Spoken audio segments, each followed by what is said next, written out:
आपको एक नए फैसले के बारे में बताते हैं और ये खबर आई है पुणे से। आप में से बहुत सारे लोगों के साथ ये हुआ होगा कि आप किसी ट्रैफिक सिग्नल पर कभी रुके होंगे और आपसे किन्नर समुदाय के लोगों ने पैसे मांगे होंगे। ऐसा भी हुआ होगा कि आपके घर में कभी कोई बच्चा जन्मा होगा या घर में शादी हुई होगी और किन्नर समुदाय के लोग आपके घर में पैसा मांगने के लिए आ गए हों और आपने ना चाहते हुए भी कभी अपने मन से तो कभी डर से उन्हें पैसे दिए होंगे। लेकिन महाराष्ट्र के पुणे शहर में अब इस पर प्रतिबंध लगा दिया गया है और पुणे की पुलिस ने कहा है कि अगर किन्नर समुदाय के लोगों ने ट्रैफिक सिग्नल पर या शादियों में या किसी सार्वजनिक कार्यक्रम में लोगों से या किसी परिवार से पैसा मांगा तो उनके खिलाफ कानूनी कार्रवाई की जाएगी।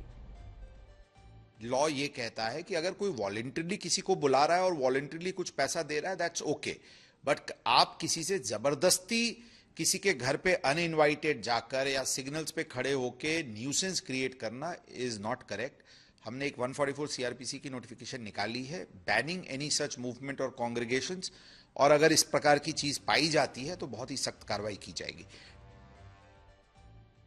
अब पुणे पुलिस के इस फैसले से किन्नर समुदाय के लोग परेशान हैं और वो कहते हैं कि उन्हें लोगों से पैसा मजबूरी में मांगना पड़ता है। ये काम वो अपनी मर्जी से नहीं करते बल्कि मजबूरी में कर रहे हैं, क्योंकि इस समुदाय के लोगों को कोई रोजगार नहीं देता, कोई काम नहीं देता और ये प्रतिबंध लगने से पहले सरकार को उनके रोजगार के बारे में कोई व्यवस्था करनी चाहिए थी।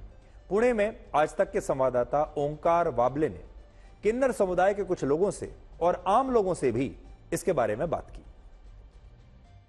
हम लोगों ने हमारा घर परिवार छोड़ा है, हमारा कोई नहीं है, हमारा सहारा कोई नहीं है, न सरकार हमें देखती है न लोग हमें देखते हैं। बहुत दूरियां बनाए रखते थे हमसे, अब ये लॉ पास हो गया तो और भी दूर हो गए लोग हमसे।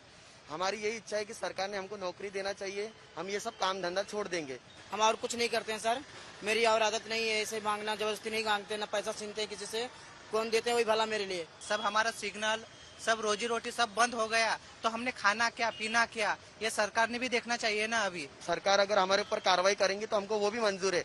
घर में मरने से अच्छा वहाँ पुलिस स्टेशन में मरेंगे तो वो हमारा ध्यान तो भी रखेंगे। अपने पास तो अभी तक जबरन पैसा किसी ने नहीं मांगा है, जो खुशी से है वो दे देते हैं अपन लोग। कभी कुछ लगा तो खुशी से नहीं बोलते, रहेगा तो दे देते, नहीं रहेगा तो नहीं बोलते। जिनकी मर्जी है वो देते हैं, जिनकी मर्जी है नहीं देते, बस बाकी कुछ नहीं मांगने, क्योंकि गलतफहमी ये हो जाती है कि कौन सच्चा है कौन झूठा ये पता नहीं चलता है, इसलिए कभी देने में हिचकिची होती है और कभी दे देते बस।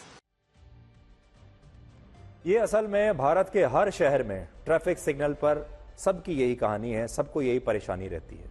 लेकिन ये सिर्फ पुणे की बात नहीं है, देश के बाकी शहरों में भी आपने देखा होगा यही होता है। भारत की राजधानी दिल्ली में भी, और तो और बाकियों की बात तो बाद में करेंगे, दिल्ली में भी किन्नर समुदाय के लोग ट्रैफिक सिग्नल पर लोगों से पैसा मांगते हुए अक्सर दिखाई दे जाते हैं। और यहां दिल्ली में आज तक के संवाददाता सुशांत मेहरा दिल्ली की कुछ ट्रैफिक सिग्नल्स पर गए और वहां उन्होंने किन्नरों से भी बात की और आम लोगों से भी पूछा कि जब किन्नर अपने अंदाज में उनसे पैसा मांगते हैं तो उन्हें कैसा लगता है। कार्रवाई तो होनी चाहिए, पर क्या करें, पेट ही जो हमारा है, पेट नहीं होता तो हमें भी कोई शौक नहीं है मांगने का, इसलिए करना पड़ता है। हमारे बुढ़े बुढ़े ही जड़े जो घर में बैठे हैं, हमें कुछ काम दिया जाए, कुछ भी दिया जाए, हम तो करने के लिए तैयार है। हमें हमारी तो मजबूरी है, हम कहाँ जाएंगे, हमें तो कोई काम भी नहीं देगा ना, कहीं काम भी करेंगे इज्जत से कोई करने नहीं देगा, सब ऐसी नज़रों से देखेंगे, फिर क्या फ़ायदा। पैसे देखिए कंपैशन तो रहता ही है कि बेचारों को दिक्कत है, हेल्प कर दी जाए, लेकिन लगता है कि यार अगर यही बिजनेस इनका चलता है तो ये इसी में ही अटके रहेंगे। देखिए सर, बात ये है ना कि इन लोगों में ना बदनाम कर रखे हैं, इसमें ना कम से कम 70% इंसान है जो किन्नर बन के घूम रहे हैं, बाकी 30% किन्नर, जो किन्नर है वो तो रेड लाइट पर आ ही नहीं रहे। सही क्या है, ये इन लोगों ने धंधा बना लिया है, हर जगह रेड लाइट पर, हर रेड लाइट पर खड़े रहेंगे। ये एक बिजनेस चला रखा है और बहुत सारी बात क्या कहते हैं, अभी आपने मुंबई में भी कुछ टाइम पहले देखा था कि इनका पूरा नेक्सस है, बिजनेस चलता है और करोड़ों रुपए की प्रॉपर्टी, और वो लोग भीख मांगते हैं। उनको काइंड ऑफ उनको पता है कि इस टाइम बैठना है, सुबह के टाइम, पीक आवर के टाइम पे, दिन में नहीं बैठते हैं, फिर शाम को बैठते हैं पीक आवर के टाइम। एक प्रॉपर बिजनेस मॉडल है जो चल रहा है, तो इसलिए मन नहीं करता इनको कोई भी कुछ देने के लिए। अब बड़ा सवाल यह है कि पुणे में जिस तरह से किन्नरों के ट्रैफिक सिग्नल्स पर पैसे मांगने पर रोक लगी है, क्या बाकी शहरों में भी ऐसा ही होना चाहिए? और क्योंकि वहां भी लोगों को इससे काफी असुविधा होती है, ऐसी भी शिकायतें आती हैं कि जब लोग पैसा नहीं देते तो किन्नर उन्हें अपमानित करते हैं और कई बार उन्हें बद्दुआएं भी देते हैं। जब किसी घर में शादी होती है या किसी बच्चे का जन्म होता है तो वो वहां भी जाते हैं और मनमाने पैसे मांगते हैं। बड़ी बात यह है कि इस बारे में कोई व्यवस्था जरूर होनी चाहिए जिससे लोगों को असुविधा ना हो और किन्नर समुदाय के लोगों के लिए भी काम करने की कोई व्यवस्था बनाई जा सके।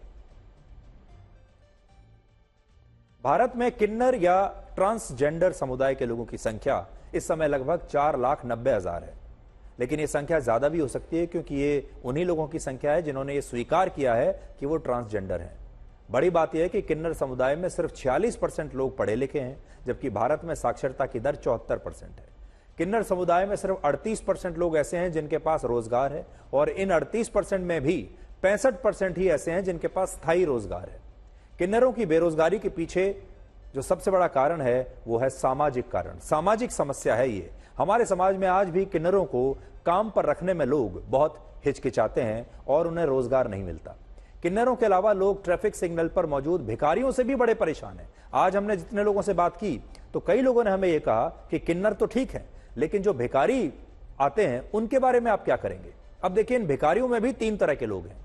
एक वो जो शारीरिक रूप से सक्षम नहीं है और उनके पास भीख मांगने के अलावा वाकई में कोई चारा नहीं होता, ये लाचार लोग हैं।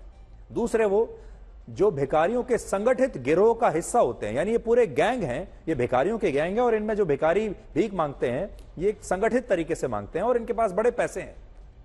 तीसरे वो जो इसलिए भीख मांगते हैं क्योंकि वो परिश्रम नहीं करना चाहते और अब उन्हें इस तरह का पैसा मांगकर इसकी आदत पड़ चुकी है। बड़ी बात यह है कि भिक्षा स्वेच्छा से दी जाती है और भिक्षा देने वाले व्यक्ति के मन में जब दया और करुणा का भाव आता है तो वो अपनी इच्छा से खुशी खुशी जरूरतमंद व्यक्ति को भिक्षा देता है, भीख देता है या मदद करता है। लेकिन आज भीख मांगने वाले लोगों से उनकी इच्छा और दया भाव के बिना परेशान करके हर कीमत पर उनसे पैसा लेना चाहते हैं और इसीलिए ये अब एक अपराध का रूप लेता जा रहा है और यही कारण है कि अब भीख मांगना एक उद्योग बन गया है। वर्ष 2011 की जनगणना में यह बताया गया था कि भारत में लगभग 4 लाख भिखारी हैं और 13 वर्ष के बाद अब यह संख्या और भी ज्यादा बढ़ चुकी होगी।